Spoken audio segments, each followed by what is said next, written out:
welcome to another money morning routine. All right, so nothing has come out of my checking account. The last transaction was still that Hulu, but I did have some cash spending that I want to take care of very quickly today. And then today I'm going to use this video to kind of bring you into my thought process behind my new sinking funds for 2026, and we'll talk about that. I've not spent any money from any other envelopes besides food, so I still have my $50 for household. I still have my $50 for pets.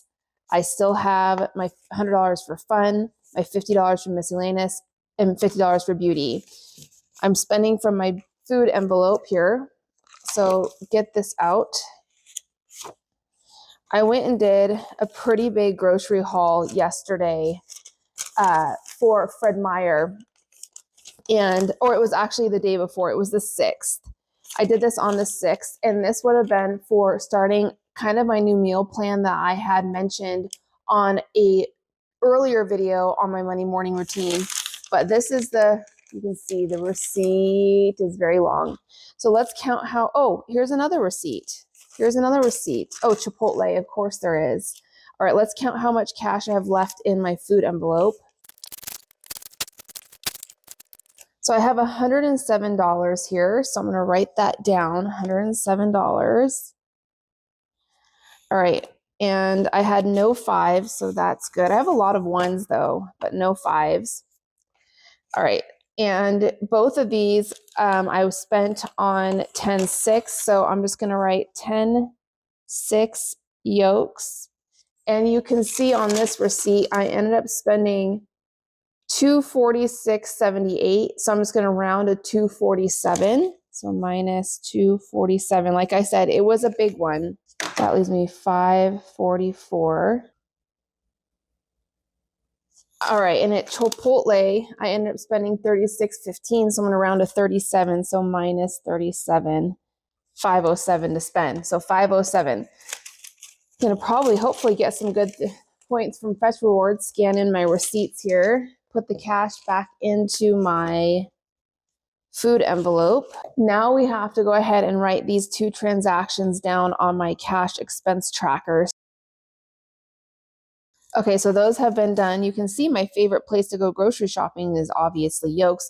For me, it's Yolks or Fred Meyer. They're the closest ones to my house, and I really like both of them. All right, so cash spending has now been updated. Let's look at my savings goals for 2026. Okay, so I've been working on my 2026 sinking funds. Now, the reason I use a savings tracker or a worksheet like this is because it allows me to kind of play around about some different ideas I have going forward with my sinking funds. Now, I do have my 2025 sinking funds right here, and I did a lot of reflection over the last couple weeks. I'm going to keep pretty much everything the same. I think the only thing that I'm taking off is the sports for James, which was $30. So not a huge difference. Here's the difference though. Now, usually what I do is I'll start saving again for my sinking funds in January. So all of my sinking funds start up in January.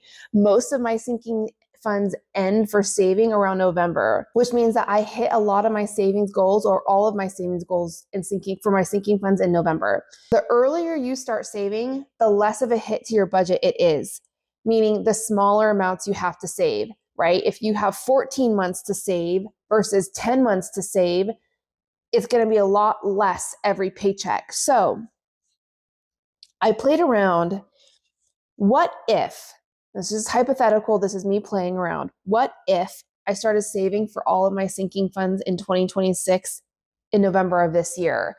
That would give me November and December, so 2 extra months for saving money, which isn't a ton, but it is helpful. I also kind of get in that really good mindset going into 2026. So if I do that, now none of my amounts have really changed as from 2025, except for the things that had a natural increase, like insurance. My insurance is more expensive, therefore I need to save more every month. But as far as me changing the amounts myself, I did not. Now, if I start saving in 2025 in November, I'm going to be saving a total of a little over $2,000 a month, which is about my norm. If I started in January, like when I started back in January 2025, I was saving $19.84. The reason it's a little bit more for me here is because of the increase in my car insurance, my house insurance. So I'm kind of trying to offset those price increases by starting to save a little bit earlier. Now this does, and I put a note here, Miko, this doesn't include your vacation. Now I like to save for vacation every single month, and that doesn't even include that. I want to try to save around $100 to $300, as much as I can every single month towards my vacation sinking fund. Now, this is a lot of money. And one of the part of working out your savings goals is plugging them into your current realistic working budget and saying, hey, is it even realistic for me to save for these things? If not, well, then I need to start looking at some of these things and decreasing them, especially for like B-Day purchases and expenses. I'd have to decrease my wedding anniversary, Christmas. These are just things, right, that I'm noticing right off the bat where I can make some tweaks and changes. So I haven't done that yet, but here's what I have decided. For my vacation sinking fund, because it's not on here, what I decided to do is, going forward, starting in November, I want to use all of my farm stand income, which I'm currently making anywhere between $50 to $150 a month from my farm stand, to go towards my vacation savings. That's just what I've decided so far. Now, am I going to start saving for this in November? Well, that's a question to ask me when I do my November budget, because is it realistic for me to do so? Now, keep in mind, some of these things I'm still saving for. Obviously, like all of these ongoing sinking funds, I'm already doing. It's a matter of, can I fit the rest of the stuff in my November budget? And I'm going to have to work that out and look at that. So that's what I'm working on for my sinking funds. Do I start in November? Okay, which I need to do my November budget, which I can on my November budget calendar. If we go back here to November, right, it's plugging all of these savings goals into my savings goal area here on my budget. But if we go to October, you can see I'm saving for a lot of this already. Everything besides and that's another thing. Dreams is also not a part of my 2026 savings goals. I'm hoping to have enough money saved for that to at least start working on doing the duck area. But as far as everything from here on down besides Arizona is pretty much my ongoing sinking funds that I have planned for 2026. So in November, though, will be my last time saving for Christmas. November will be my last one. So it's just a matter of looking at my November budget. And I do have my November calendar done.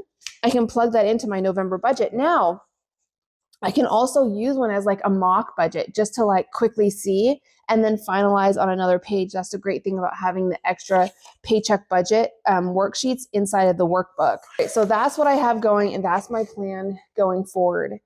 Planning out my savings goals for the years is a multiple week process. I don't just sit down and do it one time. It takes a lot of reflection. It takes me plugging the numbers into certain budgets and figuring out if it's going to work, if it's realistic.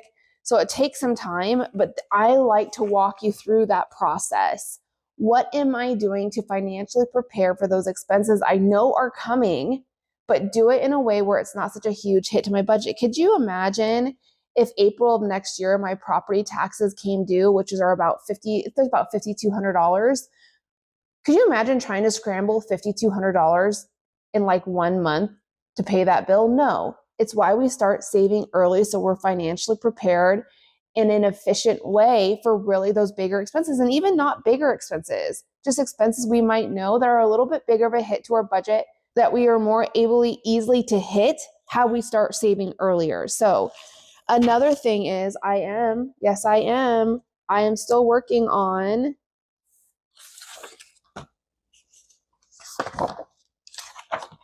my October meal plan calendar. We had wet burritos yesterdays. Monday I had a girls' night out. We did Max at the Marabou for that. Today for Wednesday, great question. I'm going to be having some salmon with some baby potatoes and Brussels sprouts. So that's what I plan on doing tonight. And that is my morning routine.